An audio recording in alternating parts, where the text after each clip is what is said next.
My name's Tasha, and let me tell you about how my world used to be before everything flipped upside down. Back when life was just Dad, Mom, and me, we lived in a big old house with more rooms than I bothered to count. It was peaceful, you know, the kind of place where laughter filled the halls, and there was always some sweet smell wafting from the kitchen. Mom was the heart of our home. She'd wake up singing, her voice floating up the stairs. "Tasha, rise and shine, sweetheart." I'd drag myself out of bed, grumbling like any teenager would, but her bright smile over pancakes made it worth it. Dad, he was the cool one. Always had a joke ready to lighten the mood or a story about his younger days. "When I was your age, I thought I could conquer the world with just a guitar and a bad haircut," he'd say, and we'd laugh, knowing he'd done just fine with a business suit and a level head instead. Life was good. More than good, actually, it was perfect. But as they say, all good things have a way of ending too soon. When Mom got sick, it was like our little paradise started to crumble. I remember the day she told us. We were sitting in the living room, the TV was on but no one was watching. "I have some tough news," she said, her voice steady but her eyes betraying her fear. "Cancer." That word hit me like a ton of bricks. Dad reached for her hand, and they shared a look, a silent promise that they'd fight it together. The months that followed were rough. Hospitals, treatments, Mom losing her hair, but not her spirit. She'd joke about saving money on shampoo, trying to make it easier on us. But I saw the tears she thought she hid, heard the worry in Dad's whispers when he thought I was asleep. The day we lost her, everything changed. Dad and I, we tried to hold on to each other, to keep the pieces of our shattered family together. "We'll get through this, Tasha. We have to," Dad would say, his voice rough, the bags under his eyes getting darker each day. A year later, Dad brought someone new into our home. Victoria. She was like a whirlwind, sweeping in with her perfect hair and sharp clothes, taking over everything Mom had left behind. The first time I met her, she looked me up and down, a smirk playing on her lips as if she'd already figured me out. She walked around, touching Mom's things, rearranging the furniture. "George tells me you're quite the student. I'm sure you won't mind helping out more around here, now that I'm taking care of things." I remember feeling my fists clench at my sides. Help out? This was my home, not some boot camp she could run. But for Dad's sake, I bit my tongue. "Sure, I can do more." Dad seemed to shrink a bit more each day, his laughter not as loud, his stories not as frequent. He was trying, though, for the sake of what he called moving forward. I wasn't so convinced. The new house was twice the size of our old one, and with that came twice the work. The first day we moved in, Victoria was already barking orders, her high heels clicking menacingly on the marble floor as she directed the movers. Once the movers left, she turned her gaze on me. "Tasha, I expect you to take care of your own space. I won't have time to clean up after you." I was leaning against the doorframe, watching her. "Got it," I muttered, already dreading the long list of chores I knew she'd pile on me. "And dinner should be ready by 6 each evening. I assume you can handle that?" There was a challenge in her voice, like she doubted I could boil water without burning it. As the days turned into weeks, the house felt less like home and more like a fancy prison. Dad was out a lot, trying to keep his business afloat, which left me alone with Victoria and her endless list of demands. "Tasha, the living room is dusty." "Tasha, the silver isn't polished." "Tasha, did you forget the dry cleaning?" It was relentless. One afternoon, Dad finally noticed how tense things had become. He found me in the garden, pulling weeds with more force than needed. "Hey, Tasha, you've been quiet lately. Everything okay?" I threw a clump of weeds into the bin, wiping sweat off my brow. "Just tired, Dad. This place is a lot to keep up with." He looked around, his expression growing thoughtful. "Yeah, it's a lot for anyone. Maybe I can talk to Victoria, see if we can hire some help." I almost laughed. "Good luck with that. She thinks I'm her personal maid." Dad's face hardened slightly, something I hadn't seen in a while. That's not what I intended when we moved here. I'll handle it, Tasha. You shouldn't have to carry all this weight. But despite his good intentions, conversations with Victoria seemed to go in one ear and out the other. She'd nod, smile that tight-lipped smile of hers, and then it was back to business as usual. Tasha, the hedges are overgrown. Tasha, the guest rooms need fresh linens. It was exhausting, trying to meet her standards. But it made me stubborn, too. I wasn't going to let her break me. I'd do the work, keep my head down, and count the days until I could leave for college. The thought of getting out, of finding my own space where no one could tell me how to mop a floor or when dinner should be on the table, that kept me going. But finally, the day came. I was off to a place where my stepmother's voice couldn't reach me, a city miles away where I could start fresh. I packed up early that morning, each suitcase feeling like a brick in the new foundation I was laying for myself. Dad came out to see me off, his face trying to smile, but I could tell he was torn up about it. Tasha, are you sure you've got everything you need? Dad asked, looking over the pile of bags and boxes. And you'll call if you need anything? Remember, the money for your rent and books, it'll be in your account. Check it when you get there. Dad, relax. I'll be fine. I'm just going to college, not Mars. I was trying to keep it light, to make this easier for him, but my own heart was hammering in my chest. The freedom of living alone was everything I thought it would be, and more. My apartment was small, but it was mine. No one to tell me to clean up, no one to report to, just my own space. My classes were tough, but I was tougher. I was determined to make the most out of this opportunity, studying hard and keeping my grades up. It wasn't long before I realized that living on a tight budget wasn't as easy as I'd thought it would be. Money was always on my mind. I didn't go out much, didn't see the point in blowing cash on parties when I had a goal in mind. Instead, I picked up a part-time job at a local cafe. It wasn't glamorous, but it was income, and every little bit helped. One evening, my coworker, Mike, caught me counting my tips for the third time. He leaned against the counter, a smirk on his face. What, you trying to make those bills multiply by staring at them? I rolled my eyes, shoving the cash into my wallet. Just making sure I got everything. Budgeting isn't exactly a thrill. Mike laughed, pulling off his apron as he prepared to close up. You know, you could ease up a bit. Come out with us tonight. We're just grabbing a drink to unwind. I hesitated.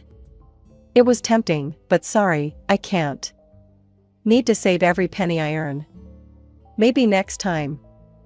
I was here to build a future, one where I'd be financially stable enough to never have to rely on anyone, Victoria or otherwise. I wanted to save enough to buy Dad something nice, something to show him how much I appreciated everything he'd done for me. Just when I thought I had my life at college figured out, everything started to unravel. It began with a call that I never saw coming. Victoria was on the other line, her voice cool and detached as she delivered the news that would turn my world upside down. Tasha, your father's hit a rough patch financially, she said without a hint of sympathy. We're tightening belts around here, and, unfortunately, this means we can't send you money for your rent anymore. The line went dead before I could protest further. I was stunned, the reality of my situation slowly setting in. No more money meant no more apartment on my own, no more safety net. I had to act fast. I explained my situation to Jenny, my college friend and classmate. She was as kind-hearted as they come, always ready to lend a hand or an ear, whichever you needed more. Tasha, that's awful. Look, why don't you move in with me? We could split the rent, and it'll be cheaper for both of us, she offered, while we were studying in the library. Moving in with Jenny was a breath of fresh air during a suffocating time. We shared costs, which made life somewhat more manageable, but just as I was adjusting to this new normal, another blow came 6 months later. Victoria messaged me on a social network this time. No more money for tuition either. Your father's situation hasn't improved. You need to stand on your own now. Reading those words, I felt a mix of anger and despair. My savings were meager at best, eaten away by bills and necessities. I tightened my budget even further, cutting down on everything non-essential, especially food. Meals became smaller, more about sustenance than enjoyment, and my clothes started hanging looser on my frame. One evening, Jenny knocked on my door, her arms laden with grocery bags. She must have noticed my weight loss. "Hey, I picked up some extra stuff. Made too much dinner, too. You should come eat with us." I peeked out, seeing the warm light and smelling the food from the kitchen. My stomach growled, but I shook my head. "Thanks, Jen, but I can't. I need to save every penny. I've got to pay for tuition somehow." Jenny frowned, setting her jaw stubbornly. "Tasha, you need to eat. And you're not paying for this, okay? It's just leftovers." I wanted to argue, to maintain that thread of independence I was clinging to, but another growl from my stomach betrayed me. "Okay, maybe just a little. Thanks, Jen." As the semester wore on, I threw myself into my studies with even more fervor, if that was possible. The only way out of this financial mess was through scholarships, and I wasn't about to let anything jeopardize that. Jenny often tried to coax me into taking breaks, coming to parties, or just hanging out with friends. "Tasha, come on, you can't study all the time. Come out with us tonight. It'll be fun, and you need a break." I always had the same answer. "I can't, Jen. I really need to ace these exams." "But you're always working or studying. When do you ever relax?" Jenny protested, her concern evident. "Relaxing doesn't pay the bills," I replied curtly, my eyes never leaving my books. As the pressure mounted, my body began to feel the strain. Long hours at my jobs, followed by longer nights of studying, left me exhausted, running on fumes. But I couldn't stop, not when I was so close to earning that scholarship, not when my entire future was on the line. The shift at the diner had dragged on forever, and by the time I clocked out, the sun was already painting the sky with streaks of orange and pink. Exhausted didn't even begin to cover how I felt, but classes waited for no one, and I had a midterm to prepare for. Dragging my feet to my apartment, I planned to grab a quick shower and head straight to campus. However, as I reached for my keys, a wave of dizziness washed over me. The world spun wildly, and the ground seemed to rush up to meet me. The last thing I remembered was the cold pavement against my cheek, then darkness. I woke up with a start, the sterile smell of antiseptic flooding my senses. Blinking against the harsh fluorescent lights, I found myself in a hospital bed, and 4 drip attached to my arm, and Jenny sitting by my side, her expression a mix of relief and worry. "Tasha, you're awake. God, you scared me. I found you passed out outside your apartment," Jenny said, her voice shaky. "You collapsed, Tasha. The doctors said you're severely malnourished and dehydrated. You've been pushing yourself too hard. You need to rest." Rest was a luxury I couldn't afford. Not now. Not with everything hanging by a thread. But arguing felt like running a marathon, and I didn't have the energy. After a couple of days under observation, I was discharged with strict instructions to take it easy. Instructions that might as well have been written in sand for all the good they did. I headed straight home, my body weak, but my mind racing with all the things I needed to catch up on. Once home, I tried calling Dad. I needed to hear his voice, to tell him what happened. Maybe, just maybe, he could help. But the calls went straight to voicemail. Frustrated and feeling more alone than ever, I dialed Victoria's number next. She picked up on the 3rd ring. "Yes? It's Tasha. I started, but the words tangled up, thick with emotions I couldn't control. "Your father is out of the country. Business," she interrupted sharply.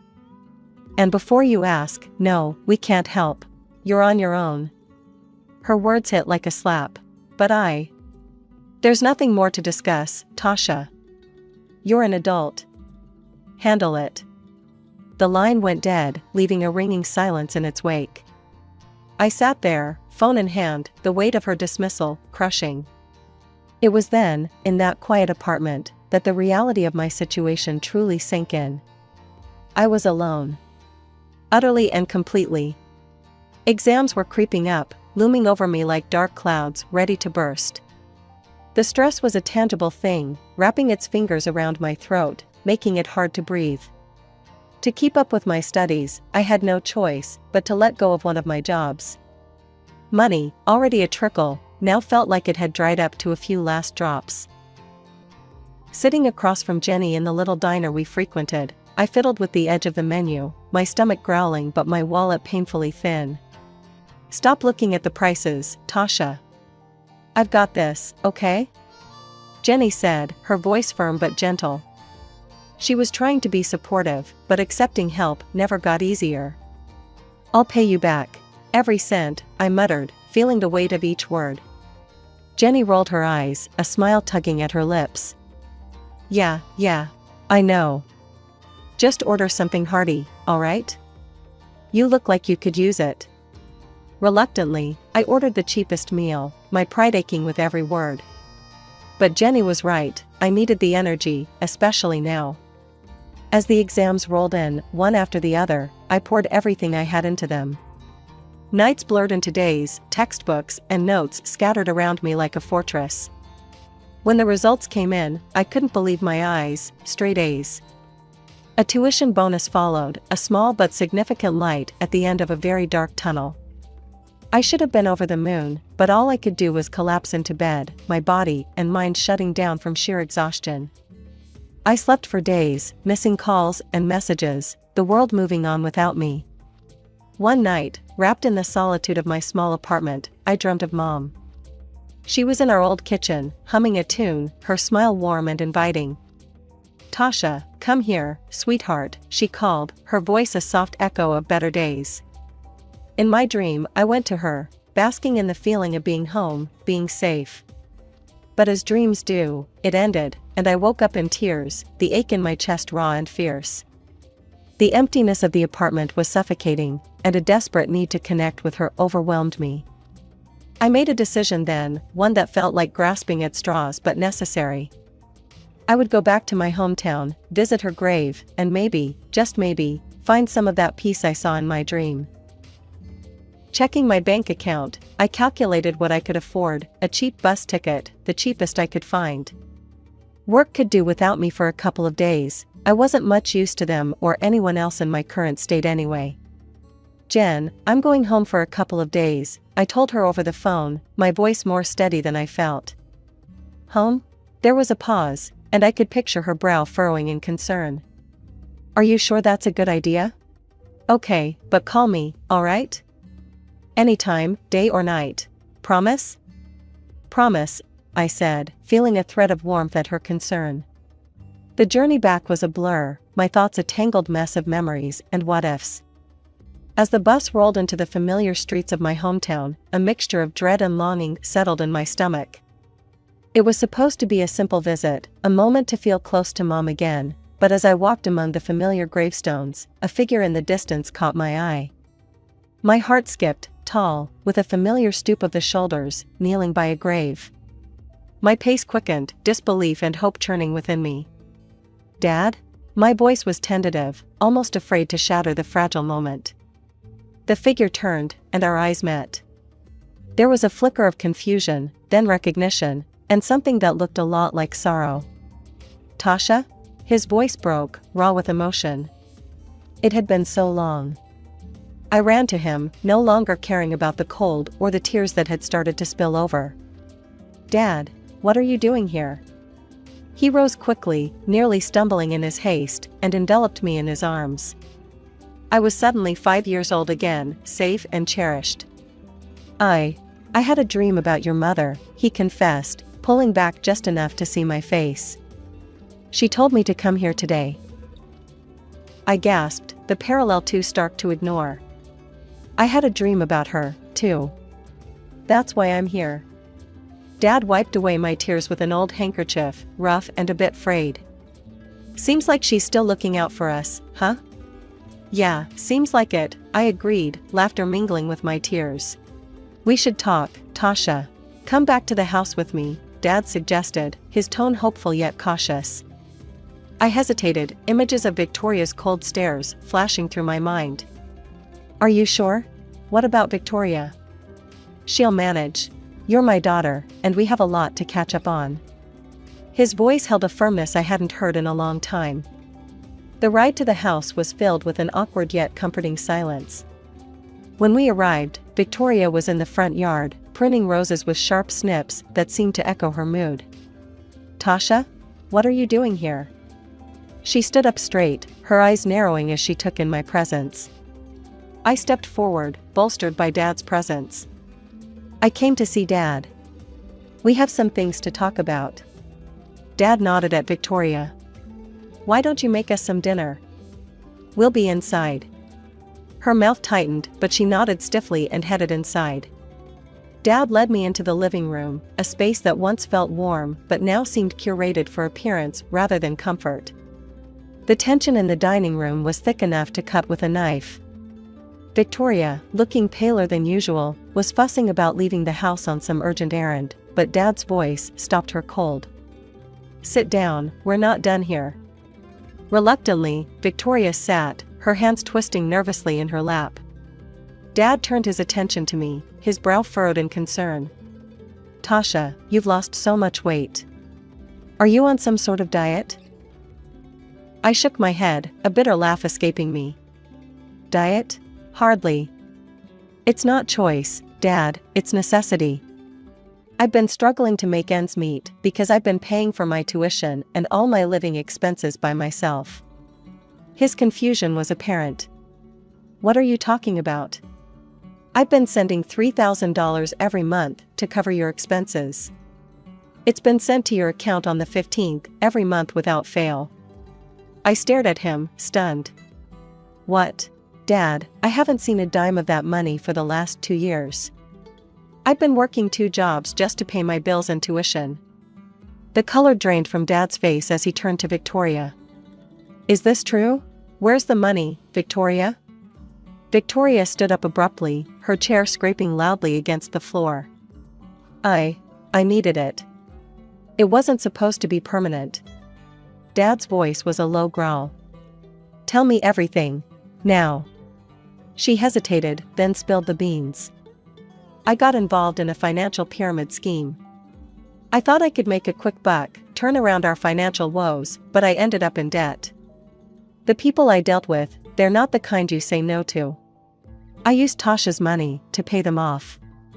I thought I could replace it before anyone noticed. Dad's hands were shaking. You endangered my daughter's health, her education, over a get-rich-quick scam? And you hid this from me? I didn't know what to do, Victoria whimpered, her usual composure shattered. You're going to leave. Tonight, Dad said firmly, standing up. And we're done here. I want a divorce. After Victoria hurriedly packed some belongings and left, Dad turned to me, his eyes filled with sorrow. Tasha, I'm so sorry. I had no idea. From now on, I'll handle your finances directly. No more middlemen. I managed a small smile. Actually, Dad, I got a scholarship recently. Tuition's covered. His eyes lit up, pride overtaking the anger. That's my girl. Always making me proud. But you deserve a break. How about a vacation? A real one, by the sea. You've earned it. The vacation was like a dream. Blue skies, golden beaches, and the soothing sound of waves. It was a chance to recharge, to put the struggles and pain behind me. I returned with a renewed vigor, ready to tackle my studies with fresh enthusiasm. Now, back at school, I still worked part-time, not out of necessity, but to save up for something special, a gift for Dad, a thank you for everything. Despite the hardships, the challenges, I found myself attending the occasional party with friends, allowing myself to enjoy life, not just endure it. I see you're going out more, Jenny noted one evening as I dressed up. Yeah, trying to find a balance. I guess I'm learning it's okay to have a little fun, I replied, adjusting my earrings. Just don't forget about us when you're famous, she joked, throwing a cushion at me. I won't. Could never, I laughed, feeling lighter than I had in years. As I looked at myself in the mirror, I saw a reflection of someone who'd been through a storm and emerged stronger. I was still careful with money. Some habits are hard to shake, but now it was not out of desperation, but out of a desire to build a future I chose. A future that was finally looking bright.